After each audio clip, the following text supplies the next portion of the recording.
शांति।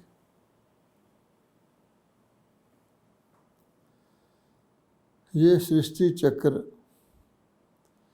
अनादि चक्र है और जैसे चक्र घूमता है तो ये चक्र अनादि तौर पर 4 युगों का चक्र घूमता रहता है। इसको चतुर्युगी चक्र भी कहा जाता है और 4 युगों को मिलाकर कल्प कहा जाता है। तो ये चक्र हर कल्प के बाद पुनरावृत्त होता रहता है और इसमें जो 4 युग हैं, सतयुग से शुरू होता है, सतयुग के बाद त्रेता, त्रेता के बाद द्वापर और द्वापर के बाद कलयुग आता है और कलयुग के बाद ये चक्र पुनः सतयुग में चले जाता है। अब इस हिसाब से देखा जाए तो वर्तमान समय हम सब कलयुग में हैं और जैसा कि आजकल की परिस्थितियां हर व्यक्ति जानता है, कलयुग भी घोर कलयुग है क्योंकि सभी लोग अति दुखी हैं। तो ये तो समझ सकते हैं कि कलयुग लास्ट युग है, ये चौथा युग है। सतयुग भी बीत गया, त्रेता बीत गया, द्वापर बीत गया, कलयुग भी अब घोर कलयुग हो गया है। अब ये लास्ट युग है और हम ये भी जानते हैं कि सतयुग प्रथम युग था। नया युग, नया चक्र सतयुग से शुरू होता है। तो सतयुग में सतोगुण प्रधान था, यानी सतोगुण अपनी परफेक्शन पर था। फिर सतोगुण प्रधानता से सतोगुण हुआ, फिर रजोगुण शुरू हुआ, फिर रजोगुण भी समाप्त हो गया, फिर तमोगुण शुरू हुआ, अब तमोगुण की अति है। अब कलयुग में तमोगुण है, कहाँ सतोगुण कहाँ तमोगुण। तो कलयुग को इसीलिए दुखों का युग कहा जाता है कि कलयुग में तो दुख ही दुख हैं। हम सब जीते जी अपने जीवन में देखते हैं कि यहाँ तो दुखों के पहाड़ गिरते रहते हैं। अचानक ही भूचाल अर्थक्वेक आ जाता है, रात को सोए सोए भी आ जाता है, हज़ारों लाखों लोग शरीर छोड़ देते हैं। इसी प्रकार से कई जगह पर फ्लड आ जाता है, तूफ़ान सुनामी आ जाती है, आजकल तो फ्लैश फ्लड आ जाता है, तो भी लाखों लोग शरीर छोड़ देते हैं। और तो और मनुष्य आपस में लड़ते रहते हैं और युद्ध के कारण भी कई हज़ारों लाखों लोग जिसको कहा जाता है बिल्कुल ही भोले लोग, जिनका कोई कसूर नहीं है, वो मारे जाते हैं। उसमें बच्चे भी होते हैं, स्त्रियां भी होती हैं, बीमार भी होते हैं, वृद्ध भी होते हैं। इसी प्रकार से आजकल एक्सीडेंट्स होते ही रहते हैं। अगर स्टैटिस्टिक्स गिनें तो एक्सीडेंट्स में भी बहुत से लोग मारे जाते हैं, अनेक प्रकार की बीमारियां हैं। तो ये अति दुख का युग है। फिर भी इस बात को भूलकर या इस बात को जानबूझकर दरकिनार करके मनुष्य कल युग में सुख ढूंढते हैं। जब कोई व्यक्ति अपने किसी समीपी मित्र संबंधी को शमशान घाट में छोड़ने जाता है, उसकी चिता जल रही होती है, उस समय व्यक्ति के मन में वैराग आता है, बहुत बड़ा वैराग आता है कि देखो आखिर ये क्या साथ ले गया। और अपने लिए भी आता है कि मैं भी क्या साथ ले जाऊंगा। इस जीवन के अंदर ये छल कपट मोह माया में मैं क्यों फंसा हुआ हूँ। लेकिन फिर वो व्यक्ति जब बाहर आता है उस दुनिया के अंदर, फिर सब कुछ भूल करके जैसे जी रहा होता है वैसे जीता है और हर व्यक्ति सुख शांति ढूंढता है कलयुग के अंदर। तो हमारे मन में पहली बात तो ये पक्की होनी चाहिए, अच्छी तरह हम सोच विचार के निश्चय कर लें कि क्या कलयुग में कोई भी व्यक्ति सुखी हो सकता है। अगर आप देखेंगे, एक बात कलयुग में पाई जाती है जो हर एक व्यक्ति अनुभव कर रहा है, समाज में पाई जाती है, विश्व में पाई जाती है, सारी मानव जाति में पाई जाती है, हमारे अपने परिवारों में भी पाई जाती है, और वो है अचानक मौत। कि एक व्यक्ति अचानक उसकी मृत्यु हो जाती है, अकाल मृत्यु हो जाती है, और कारण कुछ भी बन जाता है, लेकिन वो मृत्यु उस व्यक्ति की आयु को नहीं देखती। छोटे छोटे बच्चों की मृत्यु हो जाती है, युवा लोगों की मृत्यु हो जाती है, कई बार नव विवाहित लोगों की मृत्यु हो जाती है, पूरी की पूरी बारात ही मर जाती है। यानी ना वो मृत्यु आयु देखती है, ना व्यक्ति किसी के परिवार की स्थिति को देखती है कि अगर किसी परिवार का ब्रेड विनर शरीर छोड़ देगा तो उस पर क्या होगा। अब देखिए, एक तो अचानक मृत्यु वैसे ही बहुत दुखद चीज़ है। हम रोज़ देखते हैं अच्छा भला एक सुख खुशी में परिवार जी रहा है, अचानक एक की मृत्यु होने से सारा नक्शा ही बदल जाता है, सारा परिवार अस्त व्यस्त हो जाता है, शोक में डूब जाता है। और फिर हम देखते हैं कि एक होती है अचानक मृत्यु। वो तो मृत्यु जब होती है तो होती है, उसके बाद ये दुख महसूस होता है। कहा जाता है कि मृत्यु से भी ज़्यादा दुखदाई मृत्यु का भय होता है। अगर किसी व्यक्ति को भय लग जाए कि मुझे मरना है, कोई उसको ज्योतिषी बता दे, या उसको कोई भीषण रोग लग जाए, कैंसर हो जाए ब्लड में आदि आदि, तो व्यक्ति फिर मृत्यु से डरता है, या उसको कोई नोटिस दे दे कि हम तुझे मार डालेंगे, तो उस व्यक्ति की हालत देखो। मृत्यु तो जब होगी सो होगी, लेकिन मृत्यु का भय व्यक्ति को मृत्यु से भी ज़्यादा पीड़ित करता है। कहा जाता है कि फ्रांस में कोई महारानी थी या राजकुमारी थी, उसको अगले दिन सुबह नेक्स्ट डे मॉर्निंग उसको फांसी लगना था, और अचानक उसको जब ये पता लगा कि मुझे फांसी लगाया जा रहा है, तो रातों रात कहते हैं कि उसके बाल भय से सफ़ेद हो गए। कहने का भाव ये है कि मृत्यु का भय अति दुखदायी होता है। अब जब हम अकाल मृत्यु की बात करते हैं, तो अकाल मृत्यु का भय हर एक को रहता है, वो शरीर छोड़े या ना छोड़े, लेकिन हर व्यक्ति जानता है कि अकाल मृत्यु यानी कभी भी हमारा बुलावा आ सकता है। तो वो भय व्यक्ति की यहाँ की खुशी, सारी खुशी को, जो कुछ वो कर रहा होता है, जो कुछ वह संग्रह कर रहा होता है, जो कुछ वह यत्न प्रयत्न कर रहा होता है, साधन इकट्ठे कर रहा होता है, संबंध बना रहा होता है, एक प्रकार से रेत का महल बना रहा होता है, वो अकाल मृत्यु के भय से ढह जाता है। कहते हैं एक बादशाह थे।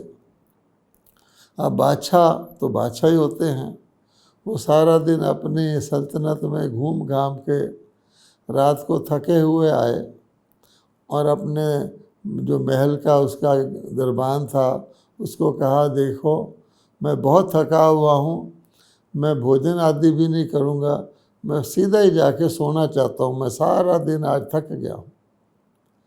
तो उसने कहा, जहाँ पना आपका शयन कक्ष बेडरूम जो है तैयार है, उसमें आप चलिए।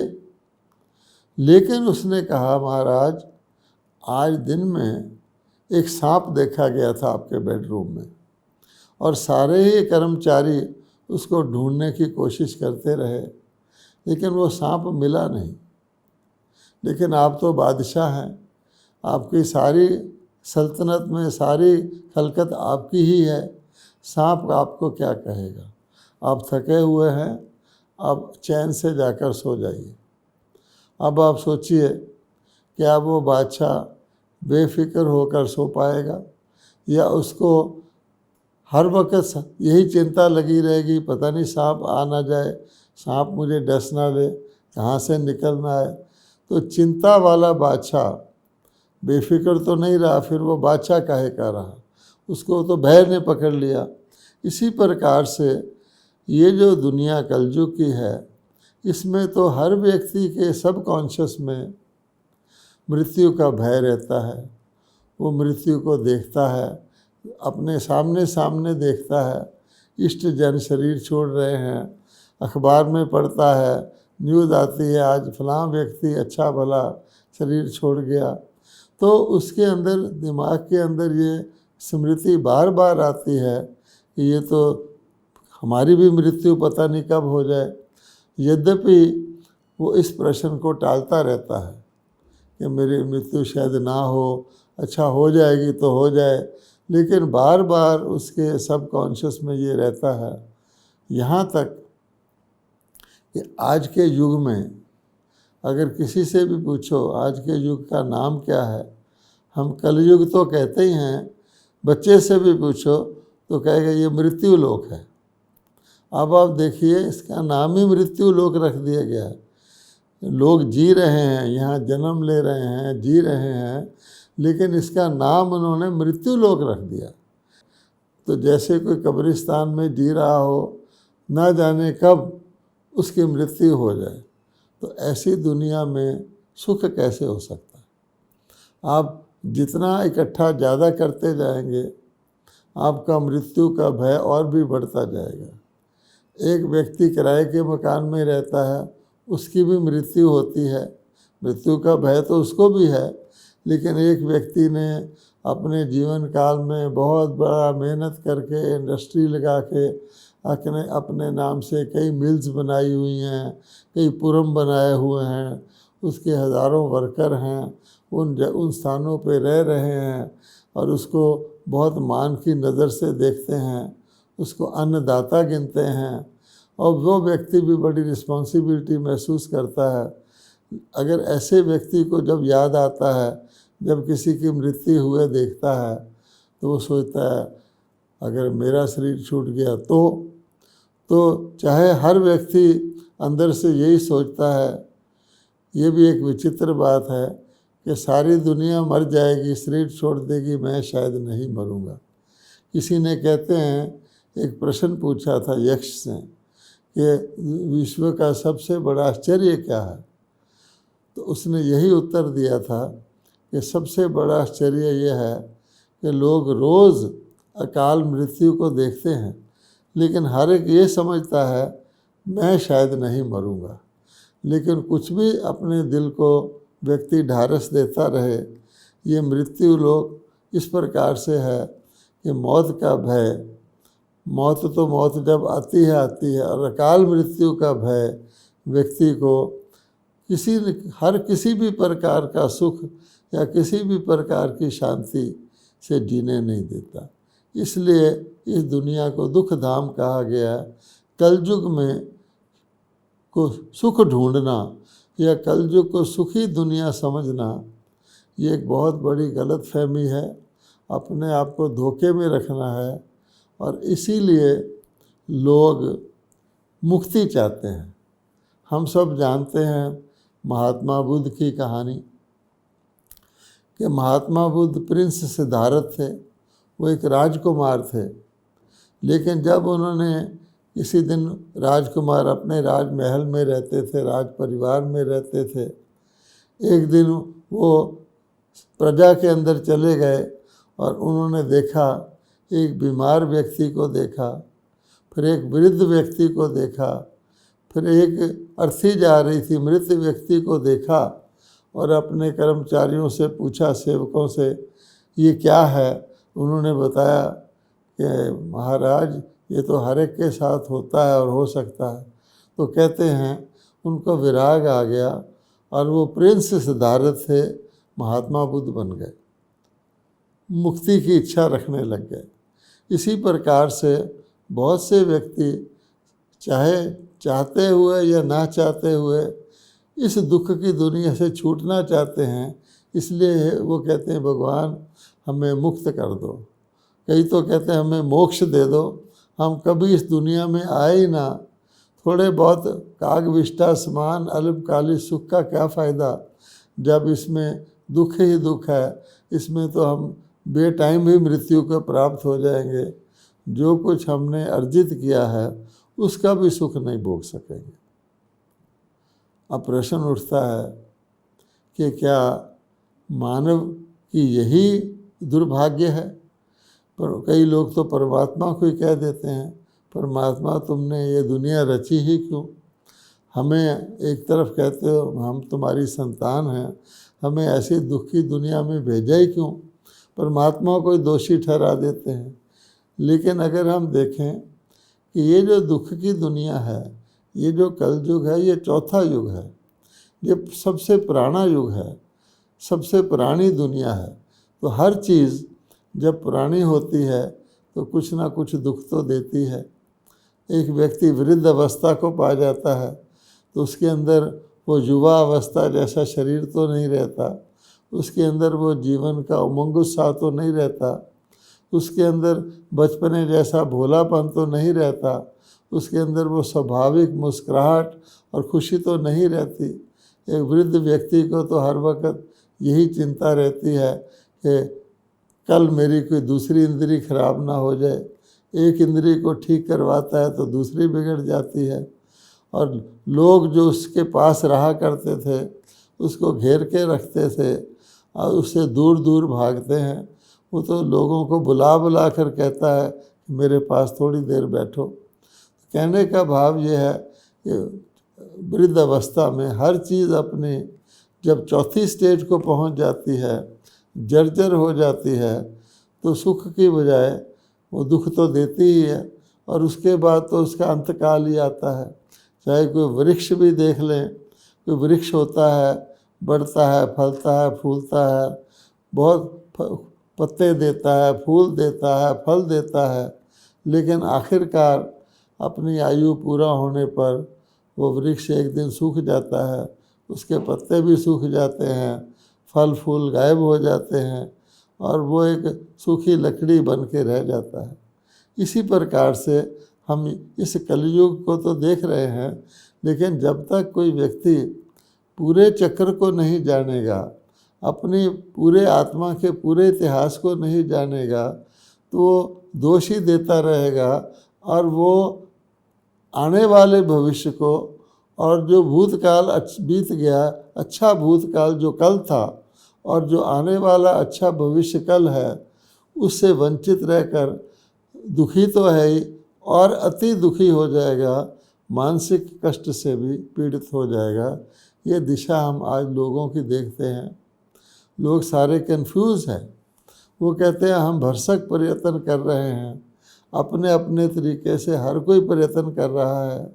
कोई साधन इकट्ठे कर रहा है, कोई धन इकट्ठा कर रहा है, डॉक्टर लोग नए से नए दवाइयाँ निकाल रहे हैं नए से नए रोगों को समाप्त करने के लिए, वैज्ञानिक लोग नए से नए संसाधन बना रहे हैं समय को जीतने के लिए, और अन्य प्रकार की जो रुकावटें जीवन में आती हैं उनको दूर करने के लिए।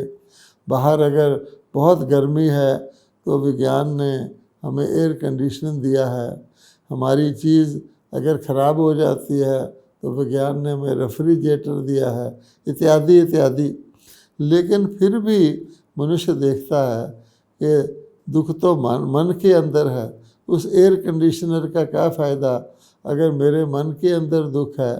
अगर किसी व्यक्ति को डॉक्टर ने कह दिया है तेरे अंदर तो कैंसर का रोग पैदा हो गया है, चाहे वो कितने भी बड़े एयर कंडीशन बंगले में रहता हो, कितना भी बड़ा इंडस्ट्रियलिस्ट हो या धनवान हो, वो तो दुखी ही महसूस करेगा ना।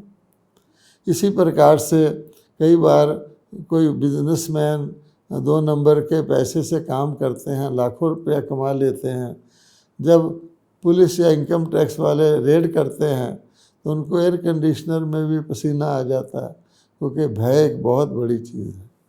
लेकिन हमें ये भी देखना चाहिए कि समय परिवर्तित होता रहता है, समय एक समान नहीं रहता। अगर दोपहर है अभी तो कभी सुबह भी थी, और अगर अभी रात्रि है तो फिर सुबह आएगी। सुबह थी और सुबह आएगी, बीच का पीरियड भी आवश्यक है, क्योंकि जब दोपहर है तो सुबह नहीं और रात्रि नहीं है, जब रात्रि है तो दोपहर नहीं है और सुबह नहीं है। इसलिए व्यक्ति को कहा जाता है, ध्यान रखना चाहिए समय परिवर्तनशील है। और अगर आज कलयुग है, आज चौथा युग है, तो सृष्टि चक्र के हिसाब से अगला युग, पहला युग होने वाला है, सतयुग आने वाला है। तो इस बात को हम अवश्य जान लें कि रात भर का है महिमा अंधेरा, किसके रोके रुका है सवेरा।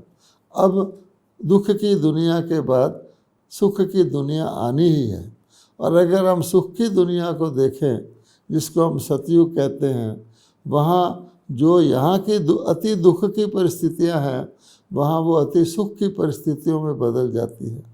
हम जानते हैं, अगर कलयुग को मृत्यु लोक कहा जाता है तो सतयुग को अमर लोक कहा जाता है। कलयुग के लोग कहते हैं मैं मर गया शरीर छूटने के बाद, अब मेरे आप मरे जग परलय, मेरा तो सब कुछ समाप्त हो गया। लेकिन सतयुग के देवता जानते हैं हम तो अमर आत्मा हैं, हम केवल चोला त्यजते हैं। और देवता जो होते हैं, देवी देवता, पूरी आयु भोगते हैं।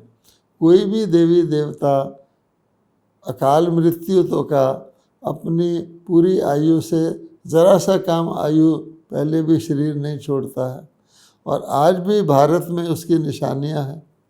आज भी कोई व्यक्ति अति वृद्ध होकर के शरीर छोड़ता है तो उसकी अर्थी ने उसको विमान कहते हैं, उसको सजाया जाता है, गुब्बारे लगाए जाते हैं, पतासे बांटे जाते हैं, पैसे फेंके जाते हैं, फूल फेंके जाते हैं। यद्यपि आज का अति वृद्ध व्यक्ति शारीरिक तौर पर दुखी होता है, लेकिन सतयुग में तो देवी देवता आदि से अंत तक स्वस्थ रहते हैं।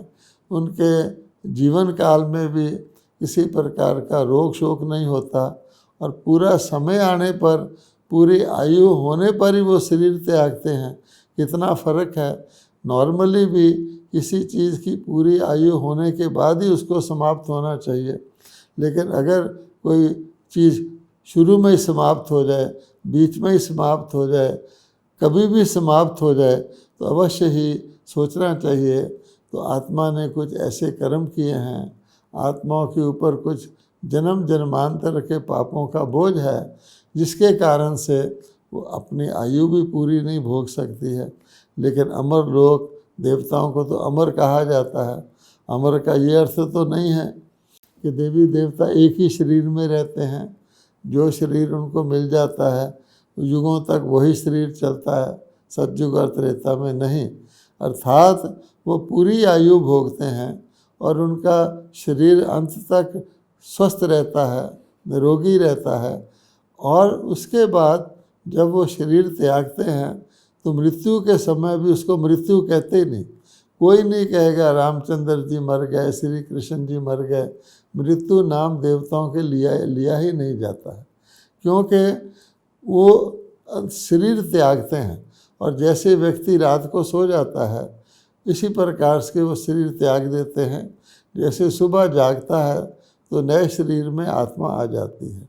और देवताओं को तो पूर्व साक्षात्कार होता है, अब तुम इस पुराने शरीर को त्याग कर नए शरीर में आत्मा प्रवेश होने वाली है।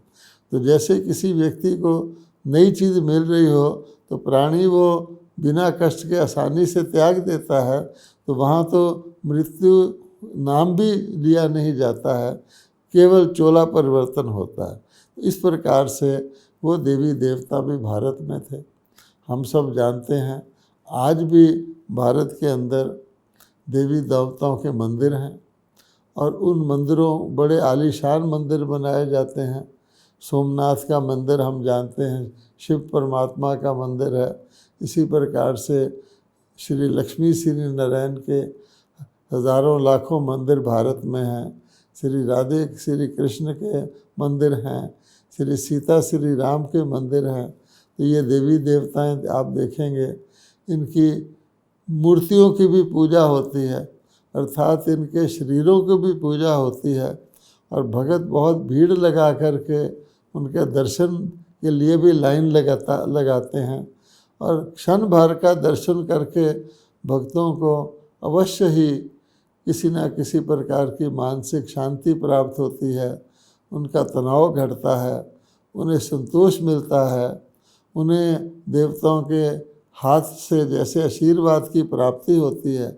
इसलिए भगत जन गरीब भी होगा तो पुष्पम पत्रम ले जाकर देवताओं की मूर्ति के आगे भेंट रखता है। आप सोचिए कि जब वो शरीर में होंगे तो कैसे होंगे, तो उनको पूज्य तो कहा ही जाता है। इसलिए वो देवी देवता हम ही थे, हम ही आत्माएं जब सतयुग में होती हैं तो सतो प्रधान होती हैं, चलते चलते फिर रजोगुण में आ जाती, कलयुग में होती हैं तो तमो प्रधान हो जाती हैं। और अब खुशी की बात यह है कि अब हमें फिर सतो गुण आ रहा है, सतयुग आ रहा है, और अब हमें फिर सतो प्रधान बनने का अवसर प्राप्त है। तो ये बात हमको ख़ास तौर पे ध्यान में रखनी है। अब सवेरा हो रहा है, अब सतोगुण आ रहा है, और केवल हमें भगवान कहते हैं देवताओं और मनुष्यों में यही फ़र्क होता है कि देवताएं संपूर्ण निर्विकारी होते हैं, सर्वगुण संपन्न होते हैं, और आज के मनुष्यों के अंदर विकार आत्माओं के अंदर प्रवेश कर गए हैं। हम आरती भी करते हैं, हे परमात्मा विषय विकार मिटाओ। तो वर्तमान समय अगर आत्मा अपने विषय विकारों को त्यागने के लिए परमात्मा को याद करके शक्ति लेती है तो आने वाले सतयुग में डेफिनेटली निश्चित है कि उसको देवी देवता पद की प्राप्ति होती है। और जो आत्माएं ऐसा नहीं भी करती हैं, अनेक आत्माएं, उनको भी भगवान शरीरों से मुक्त करवाकर मुक्ति धाम में भेज देते हैं। कलयुग का समाप्त होना, दुख का समाप्त होना और शीघ्र ही समाप्त होना अवश्यम भावी है। ओम शांति।